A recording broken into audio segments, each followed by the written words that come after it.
नमस्कार प्यारे साथियों, चलिए क्लास की अब हम शुरुआत करते हैं। सबसे पहला मोस्ट इम्पोर्टेंट प्रश्न आप सभी के सामने, निम्न में से कौन सा आरेख मेज, कुर्सी और फर्नीचर के बीच संबंध को दर्शाता है। प्यारे साथियों, आपके पास यहाँ पे वेन डायग्राम से रिलेटेड मोस्ट इम्पोर्टेंट प्रश्न है। आपको यहाँ पे फाइंड आउट करना है मेज, कुर्सी और फर्नीचर के बीच नीचे जो आपके पास चार ऑप्शन दिए गए, इनमें से कौन सा इसका वेन डायग्राम बिल्कुल करेक्ट है।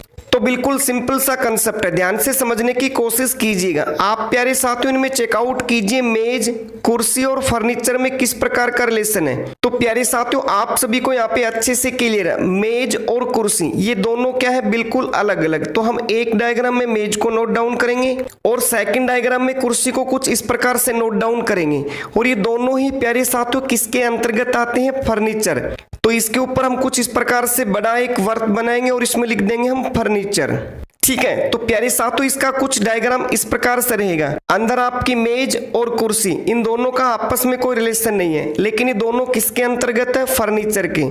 तो प्यारे साथियों इस प्रकार का डायग्राम आप चेकआउट कीजिए ABCD में कौन से ऑप्शन में। ऑप्शन यहाँ पे C इसका बिल्कुल करेक्ट है। एक बड़े वर्त के अंदर आपको दो वर्त की आवश्यकता है और ये किसमें साथियों, ऑप्शन C के अंदर। उम्मीद करते हैं आपका जो कंसेप्ट है बहुत ही अच्छे से क्लियर हो चुका है। चलिए प्यारे साथियों इसी प्रकार से सेकंड प्रश्न को चेकआउट कीजिए। मोस्ट इंपोर्टेंट प्रश्न आप सभी के सामने, निम्नलिखित विकल्पों में से वह शब्द चुनिए जो दिए गए शब्द के अक्षरों का प्रयोग करके नहीं बनाया जा सकता।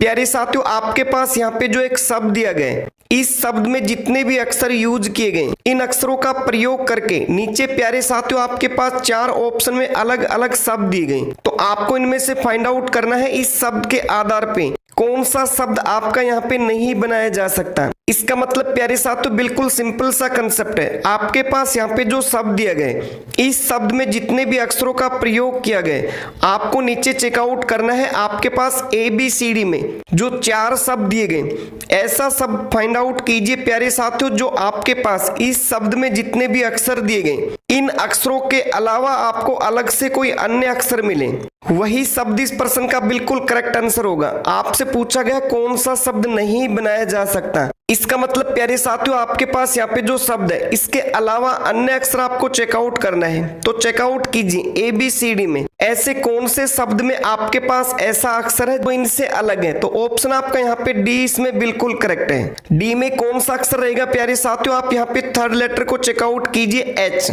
आपके पास यहाँ पे जो ऊपर शब्द दिया गया, आप इसमें चेकआउट कीजिएगा, कहीं पर भी आपके पास H अक्षर शामिल नहीं है। और एग्जाम ने भी यही पूछा है कौन सा शब्द नहीं बनाया जा सकता। तो शब्द कब नहीं बनाया जा सकता, जब प्यारे साथियों इस शब्द के अक्षरों के अलावा कोई अन्य अक्षर मिले। तो अन्य अक्षर कौन सा रहेगा आपका H, और ये किस शब्द में है, ऑप्शन D के अंदर।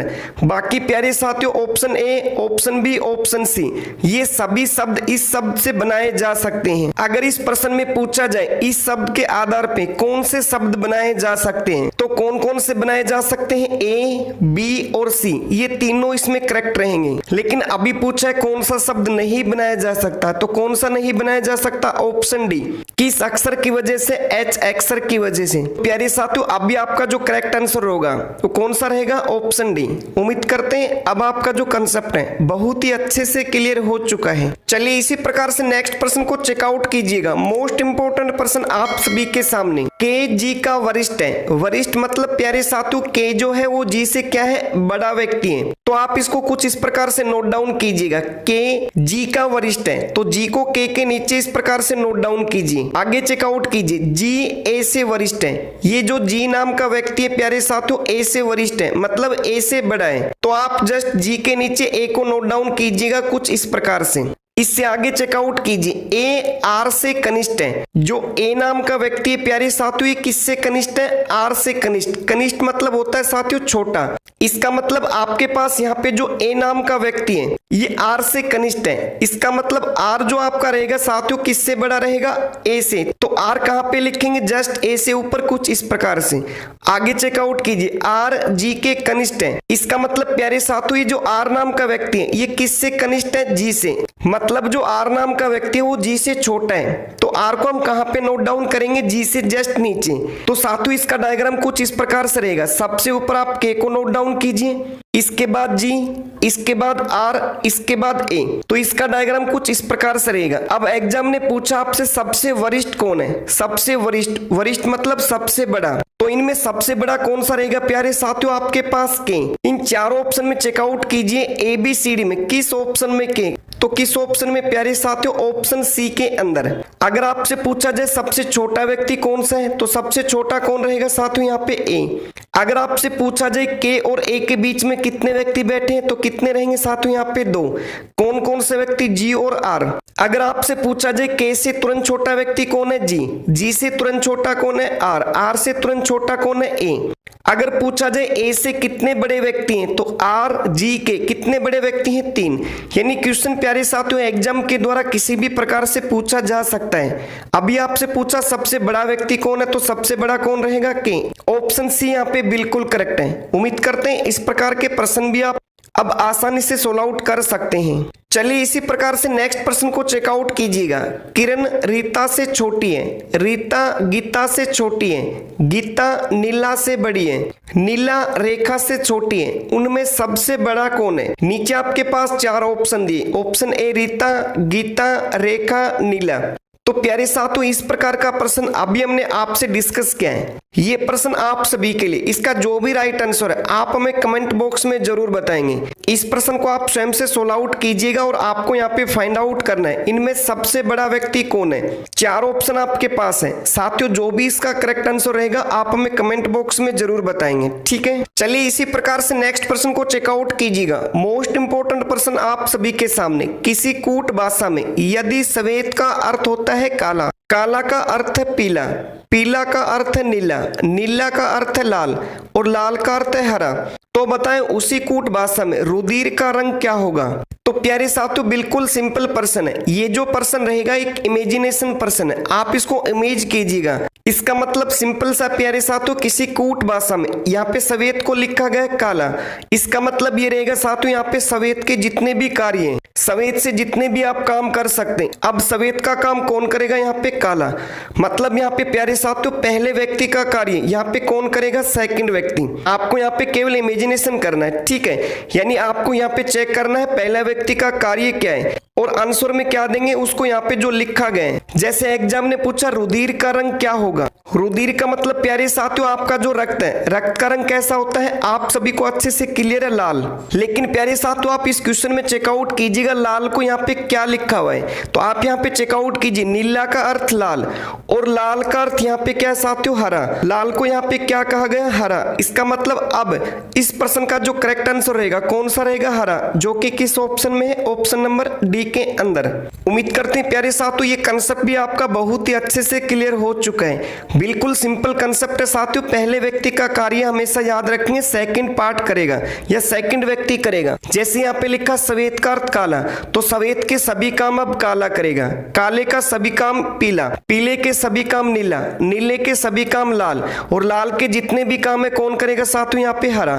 तो एग्जाम ने यही पूछा रुधिर का रंग यानी रक्त का रंग कैसा होता है, लाल, और लाल को यहाँ पे क्या कहा गया साथियों, हरा। तो ऑप्शन यहाँ पे डी इसमें बिल्कुल करेक्ट होगा। उम्मीद करते हैं आपका जो कंसेप्ट है बहुत ही अच्छे से क्लियर हो चुका है। चलिए नेक्स्ट प्रश्न को चेकआउट कीजिएगा। मोस्ट इंपोर्टेंट प्रश्न आप सभी के सामने, दिए गए विकल्पों में से संबंधित शब्द को चुनिए। प्यारे साथियों जिस प्रकार का रिलेशन यहाँ पे पहले और दूसरे शब्द में, उसी प्रकार का रिलेशन आपको तीसरे शब्द के साथ नेक्स्ट फाइंड आउट करना है। इसके आधार पे नीचे 4 ऑप्शन दिए गए। तो कंसेप्ट क्या है, बिल्कुल सिंपल कंसेप्ट है, ध्यान से समझने की कोशिश कीजिएगा। प्यारे साथियों आप चेकआउट कीजिए पहले शब्द के अक्षरों से सेकंड शब्द के अक्षर हम कैसे प्राप्त कर सकते हैं। तो बिल्कुल सिंपल है, पहले शब्द में प्यारे साथियों जितने भी यहाँ पे लेटर दिए गए आप इन्हें चेकआउट कीजिए, ZYXW। यहाँ पे प्यारे साथियों सभी लेटर में एक एक नंबर की कमी की गई है। इसके बाद इस शब्द का जो लास्ट अक्षर है, इस शब्द से सेकंड शब्द में जो फर्स्ट लेटर है इसकी आप तुलना कीजिए। W से M हम कैसे बना सकते हैं, अगर W में प्यारे साथियों हम 10 की कमी करें तो m अक्षर में प्राप्त हो सकता है। W की प्लेस वैल्यू अल्फाबेट में 23 नंबर, 23 में से 10 को कम करेंगे तो हमें कितने नंबर यहाँ पे प्राप्त होंगे 13, और अल्फाबेट में 13 नंबर पे कौन रहेगा साथियों m, तो यहाँ पे m से शुरुआत की गई है और इसके बाद कंटिन्यू यहाँ पे सीरीज को अप्लाई किया m l k j, मतलब यहाँ पर भी एक एक नंबर की कमी की गई है। उम्मीद करते हैं आपका जो कंसेप्ट अच्छे से क्लियर हो चुका है। इसी प्रकार का कंसेप्ट आप नेक्स्ट में अप्लाई कीजिए। जैसे सबसे पहले हमारे पास जो ये शब्द है RQPO, आप इन लेटर में चेकआउट कीजिएगा, सभी में एक एक नंबर की कमी की गई है। इससे अगले शब्द को हमें फाइंड आउट करने के लिए आपके पास ये जो शब्द है इसका जो लास्ट लेटर है आपके पास ओ में से आप कितने नंबर की यहाँ पे कमी करेंगे 10 नंबर की, तो आपको यहाँ पे कौन सा लेटर प्राप्त होगा, ओ की प्लेस वैल्यू रहेगी 15, 15 में 10 कम करेंगे कौन सा नंबर प्राप्त होगा 5, और अल्फाबेट में 5 नंबर पे कौन सा लेटर रहेगा साथियों यहाँ पे ई। आप ABCD में चेकआउट कर सकते हैं ई की शुरुआत कौन से ऑप्शन से है, कौन से साथियों, ऑप्शन बी। बिल्कुल सिंपल है, आप यहाँ पे इनको भी नोट डाउन कर सकते हैं। ई से पहले कौन सा लेटर रहेगा डी, डी से पहले सी, सी से पहले बी, मतलब इन सभी लेटर में आपको एक एक नंबर की कमी करना है। तो उम्मीद करते प्यारे साथियों आज के सभी प्रश्न और इनके कंसेप्ट आपको बहुत ही अच्छे से समझ में आ चुके हैं। तो ये वीडियो कैसे लगी, अच्छी लगी हो तो अपने साथियों तक इसे शेयर जरूर कीजिएगा। इसके बाद नेक्स्ट वीडियो मिलते हैं, तब तक के लिए सभी का धन्यवाद।